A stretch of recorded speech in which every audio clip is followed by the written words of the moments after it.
big question, is Joe Biden going to be the Democratic nominee for the presidency next year? Absolutely. Barring some unforeseen circumstances, the party is very, very much unified behind Joe Biden.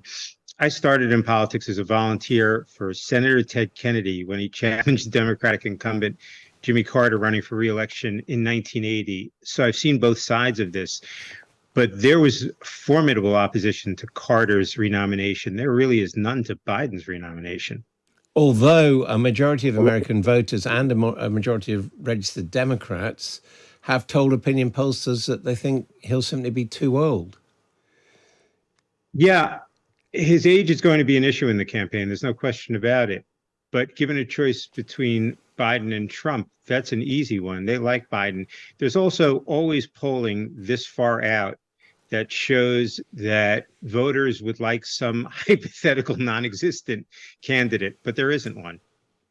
And put it more crudely, is Joe Biden up to it? I mean, he has had one or two senior moments.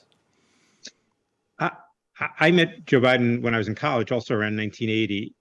If you call the Joe Biden getting his tongue-tied senior moments, he's been having them for 40 something years.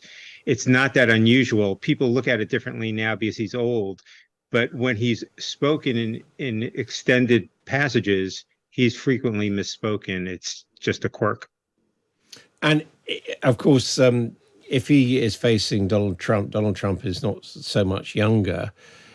Would it, if it isn't Donald Trump, would it be a problem, him being compared to a man perhaps in the prime, in his maybe 40s or 50s? Well, a man or a woman, but I think that certainly is an issue for Republicans.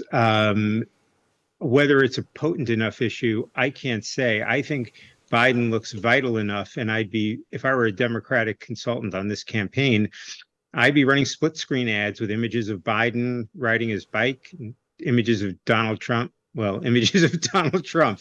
He's not in great physical shape. And what do you think, looking at the other side from obviously a Democratic perspective, is it going to be Donald Trump as the nominee for the Republicans? It would be unprecedented for someone to lose a lead that was half as large as the lead Trump has now over the rest of the Republican field. So yes, I do think it will be Donald Trump. It's also unprecedented for a candidate to face criminal charges, let alone as many as Donald Trump now faces. Could that stop him? No, you're quite right. It's unprecedented. It seems only to have made him more popular in the Republican primary field, or to put it slightly differently, he's really sucking up all of the oxygen, and his trials, I believe, will harm him among independent voters and swing voters while rallying Republicans to his side. But possibly more important, he will simply take up all of the time on the evening news. The other Republicans will not be able to get covered right as the primaries are heating up. March of 2024. What about the possibility, some people suggested that there could actually be a case ending up in the Supreme Court that because he has suborned the Constitution, which he swore to uphold, that he could be disqualified by the Supreme Court? Any chance of that, do you think? I think very distinguished legal scholars, including conservative scholars, think that he is disqualified now and we don't have to wait for his trial. I think the Supreme Court will let this play out as a political question, not a legal question, and let voters decide whether Donald Trump should be president. I don't think the Supreme Court will seek to strictly enforce the 14th Amendment.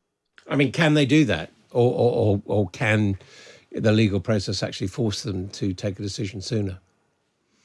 The legal process could force them to take the decision sooner, but their decision would be simply, I think, not to hear the case. Where Trump does have some vulnerability, those individual states will make a decision as to whether he qualifies for their ballot. That typically is a formality, but there may be states that disqualify him. What about the vice presidents? Who do you see running with Trump on his ticket? And is Kamala Harris actually guaranteed to be Biden's vice presidential choice? Kamala Harris is guaranteed to be Biden's vice presidential choice. This is another subject that comes up fairly regularly.